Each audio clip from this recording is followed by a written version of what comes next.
शालार्थ घोटाळा प्रकरणामध्ये अनेक अपडेट येऊन राहिलेले आहेत, त्यात अनेक अटकही होऊन राहिलेली आहे। मात्र त्यात अनेक खुलासे सुद्धा होताना दिसते आहे। मंत्रालयातून पत्र निघाले, मात्र ते मंत्रालयातले पत्र होतेच नाही अशा प्रकारची माहिती सामाजिक कार्यकर्ते आणि माहिती अधिकार कार्यकर्ते यांच्याकडे आलेली आहे। ते स्वतः आपल्या मानकर आपल्यासोबत आहे। दादा, काय सांगाल, काय नेमकी माहिती तुमच्याकडे आलेली आहे आणि काय त्याच्यामधून दिसून येत आहे?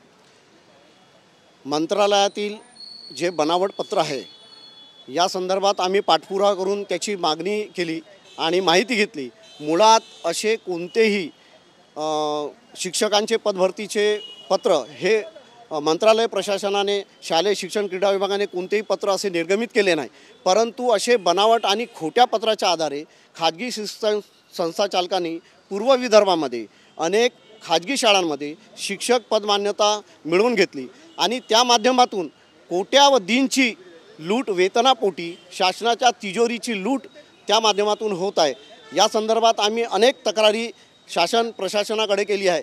मुळात जे तपास अधिकारी आहेत मग त्यांच्याकडून असं म्हणणं येत आहे की भाजपचं सरकार आहे आणि भाजपचे सरकार आहेत, भाजपचे संस्थाचालक आहेत। मुळात हा प्रश्न पडतो की भाजपने त्यांना गुन्हे करण्याची मुभा दिली आहे का? कायद्याने काय प्रशासन दखल घेत? तुम्ही जे माहिती घेतली आहे त्या माहितीच्या अनुसार जर आपण बघितलं तर पूर्व विदर्भामध्ये साधारणतः किती अशा बोगस अपॉइंटमेंट झाल्या असतात? पूर्व विदर्भामध्ये ते बनावट आणि खोट्या पत्राच्या आधारे जवळपास 150 अशा शिक्षकांची पदमान्यता खाजगी संस्था चालकाने मिळवून घेतली आहे आणि त्या पदमान्यतेच्याद्वारे वेतनापोटी शासनाच्या तिजोरीवर कोट्यावधींचा भुर्दंड पडत आहे। हे म्हणजे खुल्या डोळ्या उघड्याने प्रशासन बघत आहे आणि यावर दखल घेत नाही, हे शोकांतिक आहे। आता तुमची मागणी काय नेमकी? मग शालार्थ ID घोटाळा जो निघाला आहे त्याचप्रमाणे मंत्रालयातील कोणते अधिकारी, कोणते कक्ष अधिकारी, अवर सचिव, प्रधान सचिव कोण त्यामध्ये बनावट खोट्या पत्राच्या प्रकरणामध्ये गुंतले आहेत त्याचा तपास मंत्रालयाने करावा व अशा गुन्हेगारांना कायदा करावा अशी मागणी आहे आमची। तुम्ही म्हटलं फौजदारी गुन्हे सुद्धा त्यांच्यावर दाखल,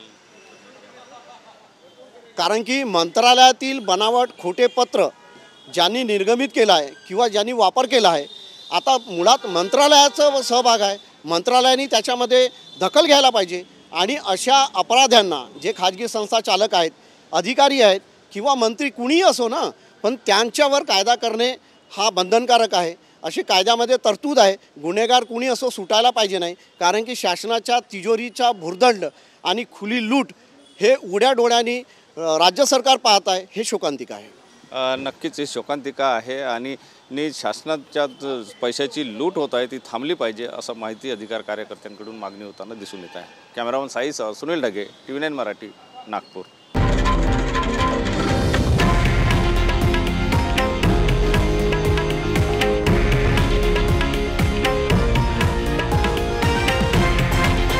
हे आहे देशातील नंबर 1 न्यूज नेटवर्क आणि आपण पाहत आहात TV9 मराठी, एकमेव।